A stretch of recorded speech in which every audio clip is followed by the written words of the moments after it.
Həccəy Peyğəmbərin kitabı. Fəsil 1. Dariuş padşahın hakimiyyətinin 2-ci ili 6-cı ayın 1-də Seəltiyel oğlu Yahuda valisi Zerrubabilə və Yehusadaq oğlu baş kahin Yuşəyə Peyğəmbər Həccəy vasitəsilə Rəbbin sözü nazil oldu. Qoşunlar Rəbbi belə deyir. Bu xalq deyir ki, hələ Rəbbin məbədini təzədən qurmaq vaxtı çatmayıb. Rəbbin bu sözü Peyğəmbər Həccəy vasitəsilə nazil oldu. Bu məbəd xaraba qaldığı halda, məgər sizin üçün vaxtıdır ki, damı yaraşıqlı evlərinizdə oturasınız. İndi qoşunlar Rəbbi belə deyir. Həyat yollarınız haqqında yaxşı düşünün. Çünki əkibsiniz, amma az götürübsünüz. Yeyirsiniz, amma doymursunuz. İçirsiniz, amma susuzluğunuz yatmır. Geyinirsiniz, amma paltarınız sizi isti saxlamır. Məvacibiniz cırıq kisəyə qoyulur. Qoşunlar Rəbbi belə deyir. Həyat yollarınız haqqında yaxşı düşünün. Dağlara çıxıb ağac gətirin və məbədi təzədən qurun ki, mənim ondan xoşum gəlsin və izzətlənim. Bunu deyən Rəbdir. Çox şey gözlədiniz, amma bax, az oldu. Az olanı da evə gətirəndə onları sovurdum. Nə üçün? Qoşunlar Rəbbi buyurur, mənim məbədim xaraba qaldığı halda, siz öz evlərinizlə məşğulsunuz. Sizdən ötürü buna görə göylər şehini yerdə məhsulunu kəsdi. Yerə, dağlara, taxıla, təzə şəraba, zeytun yağına, torpağın yetirdiyi hər məhsula, insana, heyvana və əllərinizin bütün zəhmətinə mən quraqlıq elan etdim. Seəltiyel oğlu Zerrubabillə Yehusadaq oğlu baş kahin Yuşə və xalqın sağ qalanları özlərinin tarısı Rəbbin dediklərindən, yəni Peyğəmbər Həccəyin sözündən itaət etdilər. Çünki onu onların tarısı Rəbb göndərmişdi. Xalq Rəbdən qorxdu. Rəbbin elçisi Həccəy Rəbdən aldığı vəzifə ilə xalqa belə dedi. Rəbb deyir, mən sizinləyəm. Rəbb Seəltiyel oğlu Yahuda valisi Zerrubabili, Yehusadaq oğlu baş kahin Yuşəyi və xalqın bütün sağ qalanlarını ruhlandırdı. Xalq gəldi və özlərinin tarısı olan qoşunlar Rəbbin məbədində işləməyə başladı. Bu hadisə Dariuş padşahın hakimiyyətinin 2-ci ili 6-cı ayın 24-də baş verdi. Fəsil 2. 7-ci ayın 21-də Peyğəmbər Həccəy vasitəsilə Rəbbin sözü nazil oldu. İndi Seəltiyel oğlu Yahuda valisi Zerrubabilə, Yehusadaq oğlu baş kahin Yuşəyə və xalqın sağ qalanlarına belədir.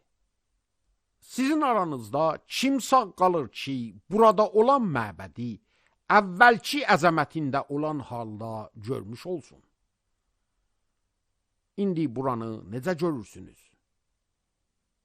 Gözünüzün qabağında sanki bir heçə məgər çevrilməyib.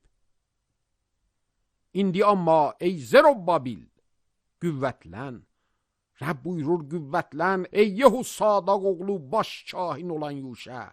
Ey bütün ölkə xalqı, qüvvətlənin və işləyin, çünki mən sizinləyəm. Qoşunlar Rəbbi belə buyurur. Misirdən çıxan zaman sizinlə bağladığım əhd budur. Və mənim ruhum aranızdadır, qorxmayın. Qoşunlar Rəbbi belə deyir.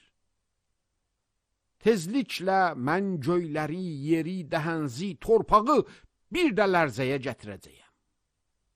Bütün millətləri lərzəyə salacağam və bütün millətlərin qiymətli xəzinələri buraya gələcək və bu məbədi cəlalla dolduracağam.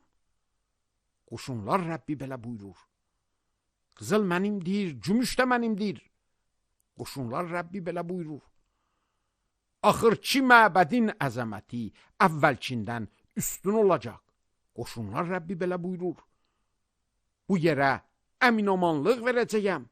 Qoşunlar Rəbbi belə buyurur.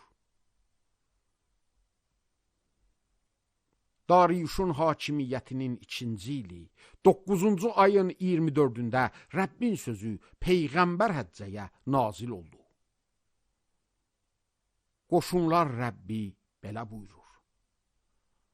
Şəriət haqqında kahinlərdən soruşun.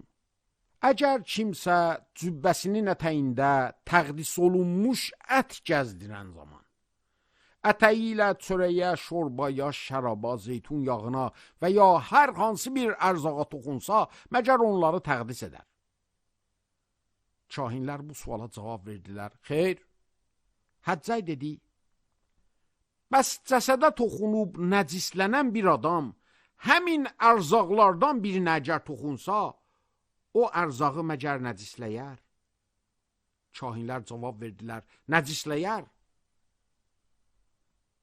Həccəy sonra belə dedi. Rəbb belə buyurur. Bu xalq, bu millət mənim gözümdə belədir. Onların əllərinin hər əməli belədir. Mənə təqdim etdikləri hər şey nəcisdir. İndi bu gündən etibarən yaxşı düşünün. Rəbbin məbədinin daşı daş üstə qoyulmadan işləriniz necə gedirdi? O zaman hər kim 20 kisə məhsul əgər gözləyirdi, 10 kisə olurdu. Şərab çənindən kim 50 qab şərab çəkmək istəyirdi, 20 qablıq şərab tapırdı. Rəbb belə buyurur. Özünüzü və əllərinizin bütün zəhmətini isti yel, küf və dolu ilə vurdum. Amma yenə də mənə sarı dönməzdiniz. İndi bu gündən etibarən yaxşı düşünün. 9-cu ayın 24-dən, yəni Rəbbin məbədinin bünövrəsi qoyulan gündən sonra yaxşı düşünün. Məgər ambarda toxum qalıb, məgər üzüm, əncir, nar və zeytun ağacı bar gətirməyib. Bu gündən etibarən sizə bərəkət verəcəyəm. Rəbbin bu sözü Həccəyə 2-ci dəfə ayın 24-də nazil oldu. Yahuda valisi Zerubbabilə belə de. Mən göyləri və yeri lərzəyə gətirəcəyəm. Padşahlıqların təxtini alt-üst edəcəyəm. Millətlərin səltənətlərinin gücünü darmadağın edəcəyəm. Döyüş arabaları ilə sürücülərini aşıracağam. Atlarla atlılar yerə səriləcəklər. Hamı qardaş qılıncı ilə qırılacaq. Qoşunlar Rəbbi buyurur.